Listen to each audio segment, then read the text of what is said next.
Hello students, आज हम पढ़ने वाले हैं मोशन इन प्लेन।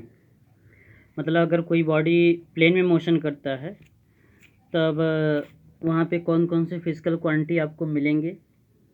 तो मोशन इन प्लेन में हम वेक्टर के बारे में पढ़ते हैं। पीछे की क्लास में मैंने आपको वेक्टर के बारे में बताया है। वेक्टर क्या होता है। वेक्टर एक ऐसी फिजिकल क्वांटिटी होती है जिसके पास मैग्नीट्यूड के साथ साथ डायरेक्शन भी होता है। उसे हम क्या बोलते हैं, वेक्टर क्वांटिटी। तो वेक्टर क्वांटिटी हमने पीछे क्लास में पढ़ा था। तो आज हमने केवल टाइप ऑफ वेक्टर के बारे में पढ़ना है कि टोटल कितने आपके टाइप हो सकते हैं। तो सबसे पहला इसमें आपका है मॉडुलस वेक्टर। मॉडुलस वेक्टर क्या दिखाता है, किसी वेक्टर का मैग्नीट्यूड कितना है, या अगर कोई वेक्टर एरो के फॉर्म में लिखा है तो उसका लेंथ कितना है, वो आपको क्या दिखाता है, मॉडुलस वेक्टर। तो हम क्या बोलेंगे, magnitude of the vector is called modulus of vector. If vector A is given then the modulus vector of A is vector A का मॉड इस प्रकार से लगा देंगे। तो वेक्टर ए को हम डिनोट कैसे करेंगे, ए के ऊपर ऐसे एरो लगा दिया जाएगा, उससे वेक्टर ए बोला जाएगा, और दोनों तरफ ऐसे वर्टिकल लाइन ड्रॉ कर दिया जाएगा, जिसको क्या बोला जाएगा, मॉड। तो इस मॉडुलस ऑफ वेक्टर का मतलब क्या होता है, मैग्नीट्यूड ऑफ द वेक्टर, मतलब लेंथ ऑफ वेक्टर। जो आपका वेक्टर का मैग्नीट्यूड होता है उसे क्या बोला जाता है, मॉडुलस वेक्टर। और इसके बाद जो आपका आता है यूनिट वेक्टर। यूनिट वेक्टर आपका क्या इंडिकेट करता है कि एक ऐसा वेक्टर आप लीजिए जिसका मॉड आपका 1 आए, या एक ऐसा वेक्टर लीजिए जिसका मैग्नीट्यूड आपका कितना हो, यूनिट हो। अगर मैग्नीट्यूड 1 होता है तो ऐसे वेक्टर को नाम दिया जाता है यूनिट वेक्टर।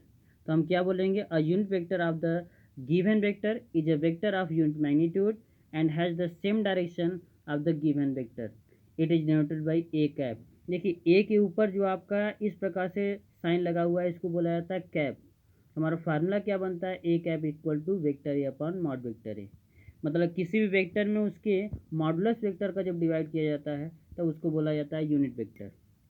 तो यूनिट वेक्टर का मतलब क्या हुआ, एक ऐसा वेक्टर जिसका मैग्नीट्यूड कितना हो, 1।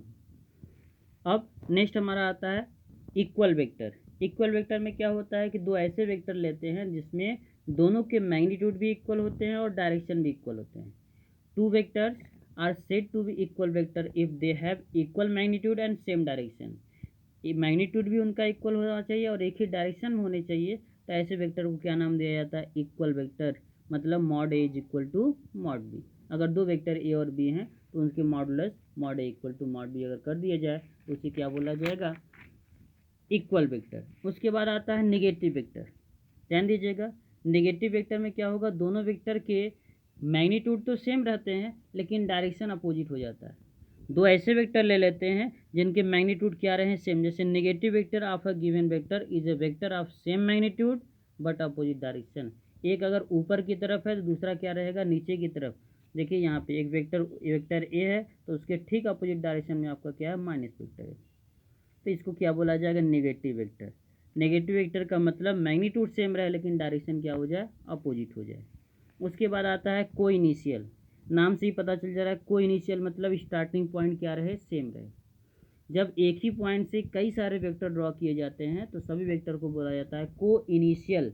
एक ही पॉइंट से स्टार्ट होने वाले वेक्टर तो क्या बोला जाएगा, the vector are said to be को initial if their initial point are same.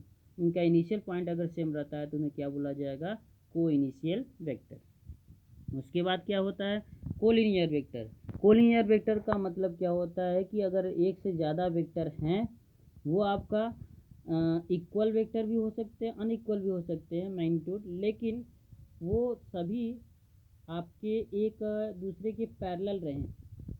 जैसे एक वेक्टर ये है 5 मीटर का, दूसरा वेक्टर 4 मीटर का, तो लेंथ आपका अलग रहे लेकिन डायरेक्शन सेम रहे, पैरेलल रहे, तो उसे क्या बोला जाएगा, कोलिनियर वेक्टर। मतलब those vector are having equal और unequal magnitude and are acting along the parallel straight line. किसी भी स्ट्रेट लाइन के थ्रू जो भी आपका डायरेक्शन रहेगा उसे क्या बोला जाएगा, कोलिनियर वेक्टर। उसके बाद कोप्लेनर आता है। कोप्लेनर का मतलब होता है कि एक ही प्लेन पर वेक्टर बने हो। एक प्लेन आपका, जैसे ये आपका प्लेन है, इस प्लेन पर एक से ज़्यादा अगर वेक्टर बने होते हैं उन सभी को बोला जाएगा कोप्लेनर। मतलब those vector which are acting on the same plane is known as coplanar vector. जैसे देखिए एक वेक्टर ये है, एक ये है, कहीं भी किसी भी डायरेक्शन में हो सकते हैं लेकिन एक ही प्लेन पर जब लगते हैं तो उसे बोला जाता है कोप्लेनर वेक्टर।